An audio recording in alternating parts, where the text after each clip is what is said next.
వందనాలు తెలియజేసుకుంటున్నాను. నాకు అసలు ఇక్కడ నిలబడే నాలెడ్జ్ కూడా లేదు. అందరూ పరిశుద్ధులు, చాలా గొప్పవారు, పెద్దలు వయసులో కూడా. అయినప్పటికీ నేను వాళ్ళ ముందు మాట్లాడడానికి నాకు ధైర్యము, నా తండ్రి గారిని గురించి మాట్లాడాలి, నా తండ్రి గారు సేవించిన దేవుని గురించి మాట్లాడాలని ఎంతో కోరికతో నేను వచ్చున్నాను. చాలా అయితే ప్రిపేర్ చేసుకున్నాను మార్నింగే, కానీ సమయ పాలన చాలా తక్కువగా ఉంది కాబట్టి తొందరలో ముగిస్తాను.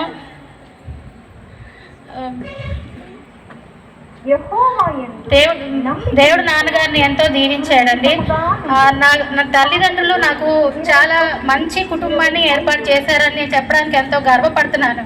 ఎందుకంటే ఈ రోజులో ఉన్న కుటుంబాలను చూస్తే చాలా భయంకరంగా ఉన్న పరిస్థితులు, కానీ అమ్మ కానీ నాన్న కానీ ఇద్దరు ఎంతో అన్యోన్యతను కలిగి ఉంటారు. వాళ్ళని చూసినప్పుడు నాకు చాలా సంతోషం కలిగి ఉండేదాన్ని. నేను అనుకునేదాన్ని, నా ఫ్యూచర్లో కూడా వీళ్ళలాగా ఉంటే చాలు, వీళ్ళలాగా సంతోషంగా ఉంటే చాలు, ఆస్తిపాస్తులు ఉన్నా లేకపోయినా పర్వాలేదు, వీళ్ళు కలిగినటువంటి ప్రేమ కలిగి ఉంటే చాలు అని అనుకునేదాన్ని. వాళ్ళకు కూడా ఎలా వచ్చింది అని చెప్తే, మా అమ్మగారి తల్లిదండ్రులు కానీ నాన్నగారి తల్లిదండ్రులు కానీ ప్రార్థనా పరులు. దాని కారణం చేతనే వాళ్ళల్లో అన్యోన్యత అంత బలంగా ఉందని నేను గర్వంగా చెప్పగలుగుతున్నాను. ఎందుకంటే సెలవులకు ఎప్పుడైనా నేను తాతగారింటికి కానీ అమ్మమ్మ గారింటికి కానీ వెళ్ళినప్పుడు వాళ్ళు కూర్చోబెట్టేవాళ్ళు, పిల్లలందరినీ కూర్చోబెట్టి ఇగో ఈ అధ్యాయం చదువు అప్పచెప్పాలి, మీరు చెప్పకపోతే బయటికి పంపించి ఎదులేదు కఠినంగా కూర్చోబెట్టేవాళ్ళు. మా తాతయ్య గారి దగ్గర, ఆశీర్వాదం తాతయ్య గారి దగ్గర ఒక కర్ర ఉండేది, అది వంగిపోయి ఉంటుంది అనమాట, ఇట్లా వంకిలాగా. అది పట్టుకొని లాగి కూర్చోబెట్టి చదివించేవాళ్ళు అనమాట. 100వ అధ్యాయం నాకు మా ఆశీర్వాదం తాతయ్య గారు నేర్పించారు. భోజనం తాతయ్య గారు 20 కీర్తనలు 23వ అధ్యాయం నేర్పించారు. అమ్మమ్మ గారు కొన్ని అధ్యాయాలు నేర్పించారు. వాళ్ళ యొక్క సహచర్యంతో ఉండేటట్టే మా తల్లిదండ్రులు కూడా మాకు మాదిరిగా ఉన్నారు. మన పిల్లల్ని కూడా మనం ఎప్పటికీ ఖచ్చితంగా ఇట్లాంటి నీతిమంతుల్ని జ్ఞాపకం చేయడం అనేది ఎంతో ఆశీర్వాదకరం. మరి మా బాబాయ్ గారు చెప్పి ఉన్నారు, నీతిమంతుల గురించి మనం జ్ఞాపకం చేయాలి, రిలేషన్స్ మెయింటైన్ చేయాలి. మన ఇశ్రాయేలీలు అడిగినప్పుడు గొడిగినప్పుడు కూడా మీ తరతరాలకి మీ యొక్క పితరుల గురించి మీరు ఏ విధంగా బయటకు వచ్చారో మీ పితరుల గురించి మీ పిల్లలకి చెప్పండి అని చెప్పేవాళ్ళు. మన పేరెంట్స్ గురించి, మన పేరెంట్స్ ఇలా ఉన్నారు, ఇలా బ్రతికారు, ఇలా మంచి చేశారు, ఇలా చెడు చేశారు అని చెప్పినప్పుడే పిల్లలు సరైన మార్గంలో ఖచ్చితంగా ఉండగలుగుతారు. మనం ఖచ్చితంగా ఆ సాక్ష్యాన్ని, మన తల్లిదండ్రుల సాక్ష్యాన్ని మనం ఖచ్చితంగా వాళ్ళకి చెప్పవలసిన బాధ్యులమై ఉన్నాము. ఇంకా నా తల్లిదండ్రులు ప్రేమగా ఉండటానికి కారణం నా తండ్రికి విధేయత చూపించేది. బైబిల్లో ఎఫెసీయులు 4వ అధ్యాయంలో రాయబడి ఉంది, భర్త భార్యను ప్రేమించాలి, భార్య భర్తకు లోబడి ఉండాలి అని. అంత మాత్రమే కాకుండా పిల్లలను నిష్ఠూర పెట్టొద్దు, పిల్లల్ని జాగ్రత్తగా ప్రేమగా చూసుకోవాలని. అంటే కుటుంబం గురించిన అధ్యాయము ఆ యొక్క ఎఫెసీ 3వ అధ్యాయంలో 4వ అధ్యాయంలో ఉండింది అనమాట. అంటే అటువంటి మన పిల్లల చేత చదివించినప్పుడు వాళ్ళు దానికి లోబడతారనమాట. ఇంకా జ్ఞానము గురించి చాలా విషయాలు ఉన్నాయి. జ్ఞానం గురించి, విద్యను గురించి సంస్కృతంలో విద్య అనే ధాతువు నుంచి విద్య అనేది వచ్చింది అని చెప్తారు. ఎడ్యుకేషన్ లాటిన్ వర్డ్ నుంచి వృద్ధి కలుగు చేయటం అనే దాని గురించి ఉన్నది. అవన్నీ కూడా జ్ఞానం గురించి చెప్తా ఉన్నాయి. ఆ జ్ఞాన సంపాదనలో మా నాన్నగారు MA BD చదువుకున్నాడని చెప్పడానికి నేను ఎంతగానో సంతోషపడతాను, గర్వపడతాను. నా ఫ్రెండ్స్ ఎవరన్నా పక్కన కూర్చున్నప్పుడు మా నాన్న ఏం చదువుకున్నాడో తెలుసా మీకు అని అడిగేది. అంటే వాళ్ళకి కించపరచాలని ఉద్దేశం అది కాదు, కానీ మా నాన్న గొప్పతనం నేను చెప్పుకోవాలనే కోరికతో మా నాన్న MA BD చదువుకున్నా అంటే ఏంటో కూడా వాళ్ళకి తెలియదు అనమాట. అంటే డిగ్రీ తర్వాత BEd చేశారు, BEd తర్వాత మళ్ళీ MEd చేశారు, MA చేశారు అని మా అమ్మ చెప్తూ ఉండేది. నాన్న ఉద్యోగం చేస్తూ ఉండేటప్పుడు కూడా ఉయ్యాలు ఊపుతూ ఉండేవాడంట.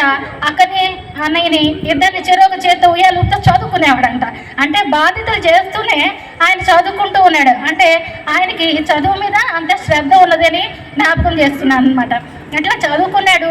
అది అయితే మనకు బైబిల్లో ప్రసంగిలో ఏం చెప్తుంది, జ్ఞానం అంట వ్యర్థం అంట, జ్ఞానము వ్యర్థం అని రాసి ఉంది. విస్తారమైన పుస్తక పఠనం చదవటం వల్ల ఏమవుతుందంట, ఆయాసం అంట. కానీ మరి మనం ఇప్పటి వరకు నాన్నగారి నుంచి ఏం చెప్పుకున్నాం? బాగా చదువుకున్నాడు, విద్యను అభ్యసించాడు అని చెప్పుకున్నాం. కానీ ప్రసంగిలో ఏం చెప్తున్నారు? అంతా వ్యర్థము. అంటే ఆ వ్యర్థం ఎక్కడ వ్యర్థము? ఈ లోక సంబంధమైన జ్ఞానము వ్యర్థమైంది. కానీ అందుకోసమే నాన్నగారు ఏం చేశారు? DTH థియాలజీ చదివారు, అందులో కూడా జ్ఞానం సంపాదించారు, దాంట్లో కూడా ప్రావీణ్యత సంపాదించారు. ఎన్నో కాలంలో 10 రోజుల్లో చర్చెస్ లో పాస్టర్స్ ఉండేవాళ్ళు కాదు, ఈయన లీడ్ చేసేవాడు అనమాట. అంటే ఆయన చిన్నతనం నుంచి కూడా, ఆయన పెళ్లి చేసుకొని బయటకు వచ్చిన చిన్నతనం నుంచి కూడా చాలా భక్తిగాను పాస్టర్స్ అవసరమైన సందర్భాలలో ఆ యొక్క ప్లేస్ ని ఫుల్ఫిల్ చేసేవారు అనమాట. అలాగా ఆయన అన్ని విషయాల్లో కూడా చాలా నిబద్ధతతో ఉండేవాడు. పరలోక జ్ఞానం గురించిన జ్ఞానం మనకు అవసరమై ఉన్నది. ఈ లోక జ్ఞానము ఎక్కడి నుంచి వస్తుంది? మనం పుస్తకాలు చదివితే ఈ లోక జ్ఞానం వస్తుంది. అదే పరలోక జ్ఞానం ఎక్కడి నుంచి వస్తుందంటే దేవుని దగ్గర, యెహోవా దగ్గర జ్ఞానము ఉన్నదంట.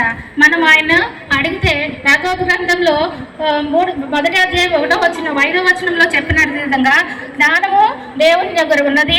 అది మనం పొందుకోవాలంటే ఆయన అడిగినప్పుడు దాన్ని మనం పొందుకోగలుగుతామంట. ఆ జ్ఞానము ఎక్కడ? ఈ పరలోక జ్ఞానము చాలా ఉన్నవి అని ప్రిపేర్ చేస్తాం.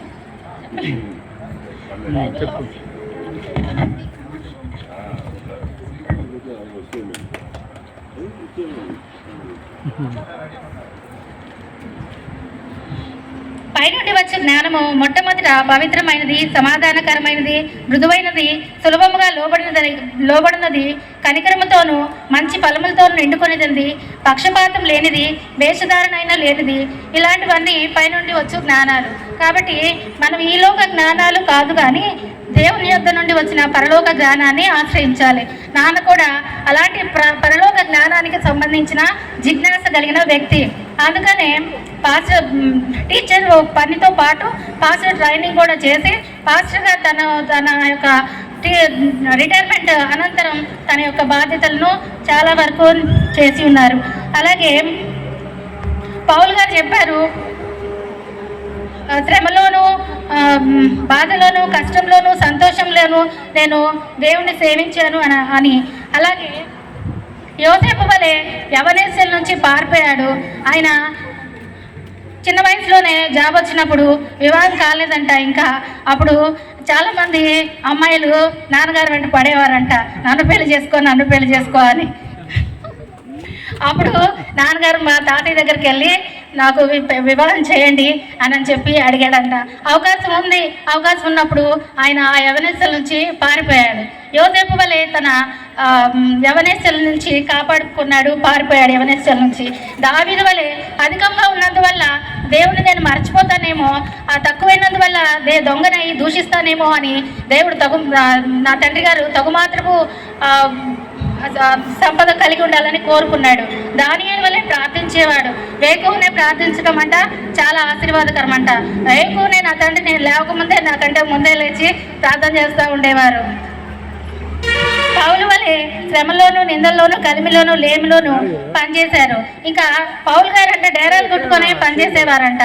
డేరాలు కుట్టుకుంటూనే దేవుని వాక్యం ప్రకటిస్తూ ఉండేవాడు. ఎవరి మీద ఆధారపడలేదంట, డిపెండ్ అవ్వలేదంట. కానీ అలాగే నాన్నగారు కూడా ఆయన యొక్క టీచర్ వృత్తిని చేపడుతూనే పౌలు వల్లే తన యొక్క పాస్టర్స్ యొక్క పరిచర్య చేశారు. యేసు వలె బాధ్యతలు చేశారంట. యేసుక్రీస్తు కూడా తన బాధ్యతలను ఎక్కడా విడిచిపెట్టలేదు. ఆయన 30 సంవత్సరాల కాలం వయసులో ఆయన చేయవలసిన బాధ్యతలన్నీ కూడా సక్రమంగా నిర్వర్తించాడంట. మా నాన్నగారు 60 సంవత్సరాల వయసులో ఉన్నప్పుడు తన తల్లిగారు ఇంకా ముదుసలిగా ఉన్నప్పుడు ఆమెకు అన్నం తీసుకెళ్ళి కలిపి స్పూన్తో పెడతా ఉండేవాడు. అంటే ఆ వయసులో నేనే పెద్దవాడిని, నేను తీసుకెళ్ళి ఇంకా మళ్ళీ నేను ఎక్కడ పెట్టగలుగుతాను, మీరెళ్ళండి అని ఎవరికి బాధ్యత చెప్పలేదు ఆయన. ఎందుకంటే అది నా బాధ్యత అని చెప్పని ఆయన అనుకున్నాడు అనమాట. తల్లిదండ్రుల్ని సన్మానించే వాళ్ళు దీర్ఘాయుషును పొందుతారంట. దీర్ఘాయుషు అనగానే కొంతమంది 70 సంవత్సరాల కంటే ఎక్కువ అంటున్నారు, కానీ 70 సంవత్సరాల వయసు అధిక బలం ఉన్నాయి కదా, 80 సంవత్సరములు. దేవునికి స్తోత్రం. ఈ అవకాశం ఇచ్చిన పెద్దలందరికీ ధన్యవాదాలు. నాన్న గురించి చెప్పాలంటే అలాగే వెళ్ళిపోతా ఉంటుంది. చాలా విషయాలు దేవునికి మహిమ కలుగును గాక. దేవుడు మంచి మాటలు తెలియజేసిన ఇందులో ప్రదేశాన్ని ప్రత్యేకంగా అభినందిస్తున్నా. ఓకే, మంచిది, ముగించుకుందాం.